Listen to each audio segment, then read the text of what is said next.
नमस्कार सबैजनालाई स्वागत छ मेरो नेपाली सादा रेसिपीमा।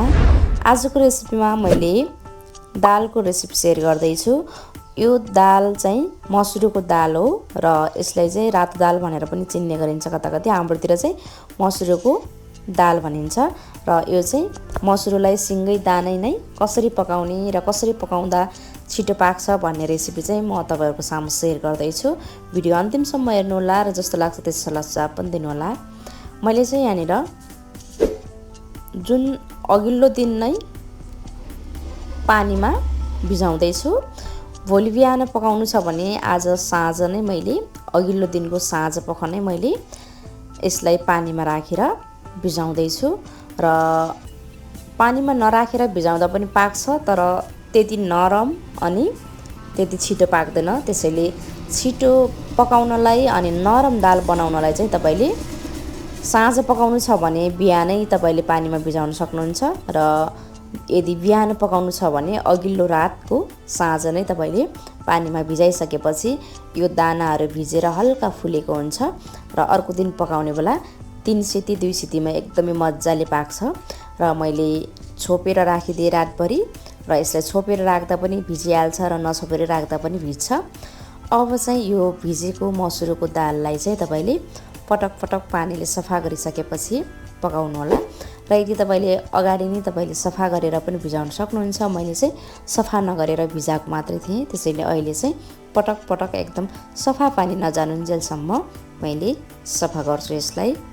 मसुरको दाना दाल होस् या सिमीको राजमाको दाना दाल होस्, तपाईले चाहिँ यसरी पकाउनु भयो भने छिटो पनि पाक्छ र एकदमै दालहरू नरम पनि हुने गर्छ। र तरिका चाहिँ आफ्नो आफ्नो हुन्छ र यो यदि मेरो तरिका तपाईहरुलाई सजिलो लाग्यो भने आफ्नो दैनिक जीवनको लागि एकदमै उपयोगी हुनेछ आजको भिडियो। अब यसलाई चाहिँ पटक पटक एकदमै सफा पानी जाउन्जेलसम्म पानीले सफा गर्ने। त्यसपछि तपाईले अगाडि नै मसलाहरू चाहिने आवश्यकता पर्ने मसलाहरू राखेर प्रेसर कुकरमा सिटी लगाउन पनि सक्नुहुन्छ, तर सुरुमा सिटी मात्रै लगाएर पछि यसको मरमसलाहरू राखेर यसलाई तड्का दिन पनि सक्नुहुन्छ।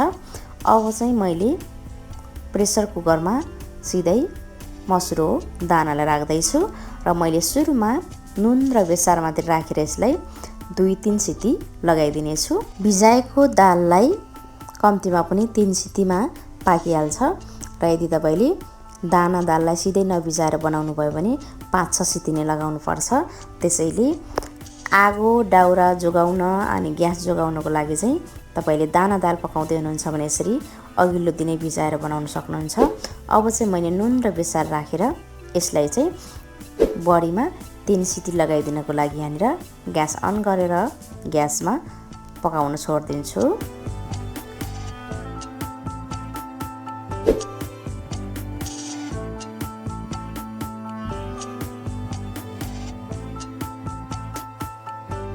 र 3 सिटी लगाइसकेपछि मैले यसको सिटी गइसकेपछि यहाँनिर हेर्दैछु र हेर्न सक्नुहुन्छ यो चाहिँ एकदमै मज्जाले पाकेको छ र यो मसुरको दाना दाल पनि एकदमै टेस्टी हुने गर्छ।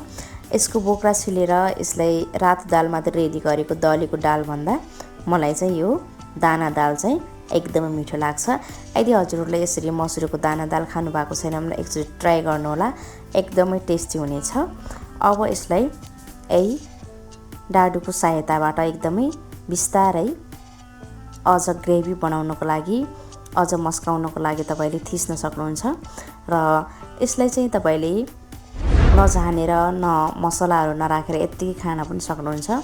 र मैले चाहिँ यहाँनिर थोरै फुराउने छु, त्यसैले मसलाको लागि मैले प्याजलाई हल्का मसिनो मसिनो गरेर प्याजको दाना राख्दैछु अनि मैले लसुन प्याज अनि टमाटरले मात्रै यसलाई झान्दैछु र प्याज मैले थोरै राख्ने छु। मैले अरू कामको लागि पनि यहाँनिर धेरै सब गरेँ, तर दालको लागि चाहिँ थोरै गराउने छु। र टमाटरले तपाईले यतिकै ठुलो ठुलो दाना राखेर तेलमा पकाएर दाललाई झान्न पनि सक्नुहुन्छ, तर छिटोको लागि यसलाई चाहिँ मैले मिक्सरमा पिसेर पेस्ट बनाएर राख्ने छु। अब मैले यहाँनिर प्यान तताइसके र प्यान तातिसकेपछि आवश्यकता अनुसार तेल राख्ने र मैले धेरै तेल पनि प्रयोग गरेन, तेल पनि थोरै राखेँ। मैले सुरुमा यो लसुनलाई चिरा चिरा बनाएर लसुनको दाना राखेँ र लसुनको दाना हल्का फुरिसकेपछि अब प्याजलाई पनि राखेर फुराउनु पर्नेछ। र कसैलाई चाहिँ दाल झान्ने बेला यो लसुनको दाना चाहिँ पुरै डढेको मनपर्छ भने कसैलाई चाहिँ हल्का काँचो काँचो मनपर्छ। यो चाहिँ आफ्नो चोइस अनुसार बनाउन सक्नुहुन्छ। मैले पनि धेरै डढाएन, हल्का तेलमा फुरिसकेपछि प्याजलाई राख्छु। त्यसपछि प्याज पनि हल्का फुरिसकेपछि अब यो मिक्सरमा पिसेर रेडी गरेको थोरै टमाटर पेस्ट पनि राखिदिन्छु। र यसरी काँचो टमाटरलाई नै मिक्सरमा पेस्ट बनाएर राखियो भने दालमा एकदमै मिल्न जान्छ। त्यसैले दाल पनि रसिलो हुन्छ र यो टमाटरको चोक्टा पनि दालमा भेटिँदैन, त्यसैले राम्रो मिल्न जान्छ। अब चाहिँ यो दाललाई चाहिँ तपाईँले एकैचोटि राखेर यसलाई मजासँग उम्लिन सक्नुहुन्छ। र तपाईँलाई दाल बाक्लो मनपर्छ या पातलो, त्यही अनुसारको पानी तपाईँले प्लस गरेर यसको नुनहरू राखेर चाहिँ टेस्ट गर्न सक्नुहुन्छ। मैले चाहिँ अलिकति रस बनाउँदैछु र यतिको भइसकेपछि अब यसलाई राम्रोसँग 4-5 मिनट चाहिँ उम्लिन दिनुपर्ने हुन्छ। र अब चाहिँ यतिकै मैले छोडिदिन्छु। र तपाईँले चाहिँ यसको रस कति खानुपर्ने छ त्यही अनुसारको तपाईँले आफूले तार गरेर बनाउन सक्नुहुन्छ। र यो दाना दाल पनि यो बोक्रासँगै पनि एकदमै राम्रोसँग पाक्छ। र पाकिसकेपछि बोक्रा एकतिर र यसको रस एकतिर चाहिँ यो मसुरको दालमा हुँदैन। यसको पाकिसकेपछि चाहिँ यसको बोक्रा र यसको रस चाहिँ एकदमै एकै ठाउँमा मिलान भएर एकदमै ग्रेभी दाल बन्ने गर्छ। र यसलाई चाहिँ अब राम्रोसँग मैले भनिसकेँ 4-5 मिनट चाहिँ चलाउँदै गर्छु।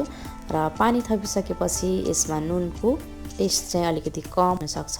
त्यसको लागि चाहिँ तपाईँले नुनलाई प्लस गर्न सक्नुहुन्छ। आफ्नो टेस्ट अनुसारको नुन राखेर चाहिँ यसलाई रेडी गर्न सक्नुहुन्छ। मैले चाहिँ मसुरको दाना दाल चाहिँ यसरी पकाउँछु र एकदमै टेस्टी पनि हुने गर्छ। र अझ तपाईँहरूलाई मनपर्छ भने यसमा अमिलो सिन्की पनि राख्न सक्नुहुन्छ, मुलाको सिन्की। र यदि मन पर्दैन भने सिन्की नराखेर खाँदा पनि यत्तिकै पनि एकदमै रसिलो एकदमै मिठो दाल बन्ने गर्छ। अब चाहिँ तपाईँले यसरी बनाउन सक्नुहुनेछ भन्ने आशा गर्दै आजको यो भिडियोबाट छुट्टिन्छु। By by.